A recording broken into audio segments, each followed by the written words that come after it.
भक्तों, हर हर महादेव। रामायण पाठ के क्रम में आइए चौपाइयों का गायन करें और उनका भावार्थ समझें। पिछले भाग में हमने गाया कि राजा जनक अयोध्यापुरी में दूत भेजते हैं कि वो जाएं और राजा दशरथ को बुला लाएं ताकि विवाह कार्यक्रम संपन्न हो। आइए हम उन्हीं चौपाइयों का गायन करें और उनका भावार्थ समझें। रचे रुचिर बर बंद निवारे, मनहु मनोभव फंद सवारे, मंगल कलश अनेक बनाए, ध्वज पताक पट चमर सुहाए। ऐसे सुंदर और उत्तम बंदरवार बनाए गए मानो कामदेव के फंदे सजाए गए हों। अनेकों मंगल कलश सजाए गए, सुंदर ध्वजा पताका और पर्दे और चमर बनाए गए। माता जानकी की विवाह की तैयारी में सब वहाँ पे साज सज्जा हो रही है। दीप मनोहर मणि मैनाना, जाई न बरनी विचित्र बिताना, जेहि मंडप दुल्हिनी वैदेही, सोबरने अस मति कवि के ही।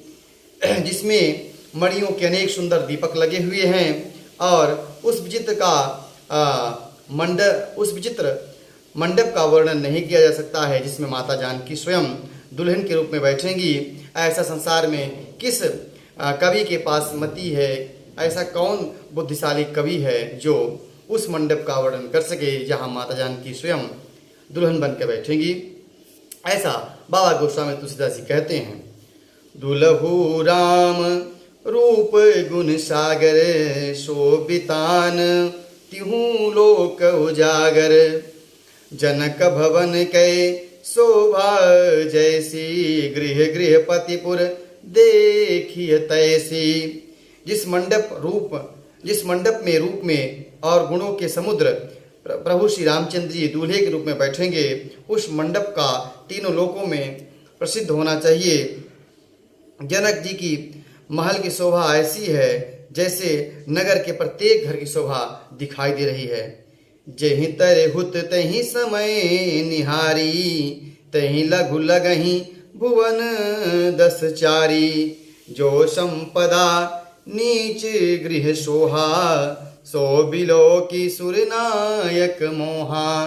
बाबा गोस्वामी तुलसीदास जी कहते हैं कि उस समय जिसने तिरहुत को देखा उसने 14 भुवन को तुच्छ जान पड़ता था। उस समय जो जनक जी की शोभा थी वह 14 भुवन से कहीं अधिक थी। जनकपुर में एक समय एक छोटे छोटे घर में ऐसी शोभा सजाई गई थी जिसको देखकर इंद्र भी मोहित हो जाते थे। बसई नगर जहि लक्ष्य करी, कपट नारी वर वेशु, तहि पुर के शोभा कहत सकुचहि सारद शेषु। बाबा कहते हैं जिस नगर में साक्षात लक्ष्मी कपट स्त्री का रूप वेश बनाकर बसती हूँ, उस नगर की शोभा का वर्णन करने में सरस्वती और शेष भी सब चाहते हैं। आगे दूत अवधपुर पहुँचते हैं और पाती देते हैं महाराज दशरथ को। आइए। पहुँचे दूत रामपुर पावन, हर्षे नगर बिलो की सुहावन, भूप द्वार तिन्ह खबरी जनाई, दशरथ निप सुन लिए बुलाई। तब जनकपुर के भेजे गए दूत अयोध्यापुरी पहुँचते हैं और वह अयोध्या नगर की सुंदरता को देखकर हर्षित होते हैं और वह राज दरबार के दरवाजे पे पहुंचकर कहते हैं कि महाराज को संदेशा दीजिए कि हम लोग जनकपुर से आए हैं। करि प्रणाम तिन पाती दीन्ही, मुदित महीप आप उठ लीन्ही, बारी बिलोचन बाचत पाती, पुलक गात आई भरी छाती। तब उन्होंने दूतों ने प्रणाम करके राजा दशरथ जी को कहा कि हम जनकपुर से पाती लेकर आए हैं। तब राजा दशरथ जी ने स्वयं उठकर अपने हाथ से उस पाती को दूतों से लिया और वह पत्र को, उस पाती को, उस चिट्ठी को पढ़ते हुए राजा दशरथ की जो छाती थी वो भर आई, वह उनका जो हृदय था वह गदगद हो गया, प्रेमाश्रु उसमें आ गए।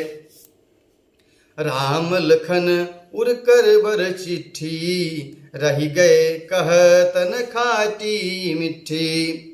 पुनि धरि धीर पत्रिका वाची, हरसि सभा बाती सुनि साची। हृदय में राम और लक्ष्मण हैं, हाथ में सुंदर चिट्ठी हैं, राजा उसे हाथ में लिए रह गए, खट्टी मीठी कुछ भी कह न सके। फिर धीरज धरकर उन्होंने पत्रिका पढ़ी, और जैसे ही पत्रिका को राजसभा में सब लोगों ने सुना, सब हर्षित हो गए, सब आनंदित हो गए। खेलत रहे तहाँ सुधि पाई, आए भरतु सहित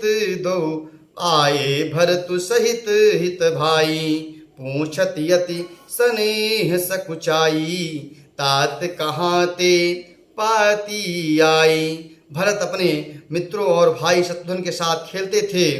वे समाचार पाकर आकर राजा दशरथ जी से पूछते हैं, और पूछते हुए प्रेम से सकुचाते हैं कि हे तात, हे पिताजी, यह पाती, यह चिट्ठी कहाँ से आई है। कुशल प्राण प्रिय बंधु दऊ, अहाई कहूँ कही देश। सुनी स्नेह साने बचन, बाची बहुरी नरेश। हमारे प्राणों से प्यारे दोनों भाई राम और लक्ष्मण कहाँ हैं, वो किस देश में हैं, कुशल हैं, कैसे हैं। स्नेह से भरे वचन सुनकर राजा दशरथ ने फिर से वह पत्रिका बाँची, फिर से वह चिट्ठी पढ़ी। सुनि पाती पुल के दो भ्राता, अधिक स्नेहु समातन गाता। प्रीति पुनीत भरत कै देखी, सकल सभा सुख लहु विशेखी। चिट्ठी पर सुनकर दोनों भाई पुलकित हो गए, स्नेह से उनके आंखों में आंसू आ गए, शरीर कंपायमान हो गया। भरत जी का पवित्र प्रेम देखकर सभा ने विशेष सुख पाया। तब निपदूत निकट बैठारे, मधुर मनोहर बचन उचारे। भैया कहूँ कुशल दो बारे, तुमनी के निज नयन निहारे। तब राजा दशरथ जी ने उन दोनों दूतों को अपने पास बैठाया और एक मनोहर मधुर स्वर से उन्हें पूछा कि भैया, आपने दोनों बालकों को क्या देखा है, क्या वो कुशल हैं, क्या तुमने अपने आंखों से उन्हें देखा है। श्यामल गौर धरे धनु माथा, वै किशोरी कौशिक मुनि साथा। पहचानो तुम कहूँ सुभाऊ, प्रेम विवश पुनि पुनि कहराऊ।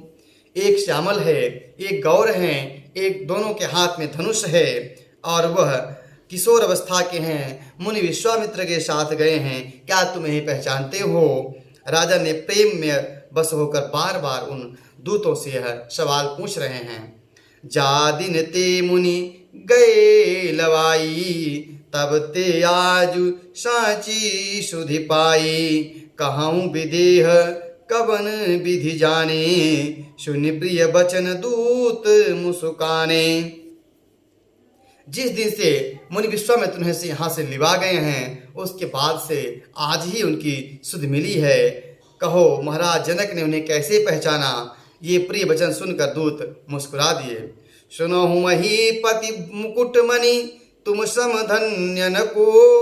राम लखन जिनके तनय, विश्व विभूषण दो।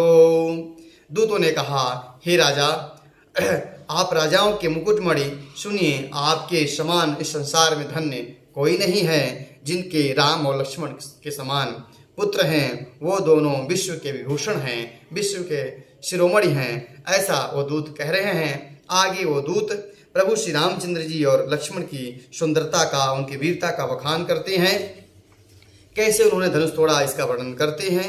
आज की कथा यहीं तक। अगले भाग में हम उस प्रसंग को गाएंगे जिसमें दूत राजा दशरथ से राम जी की सुंदरता और वीरता का वर्णन करते हैं। हर हर महादेव।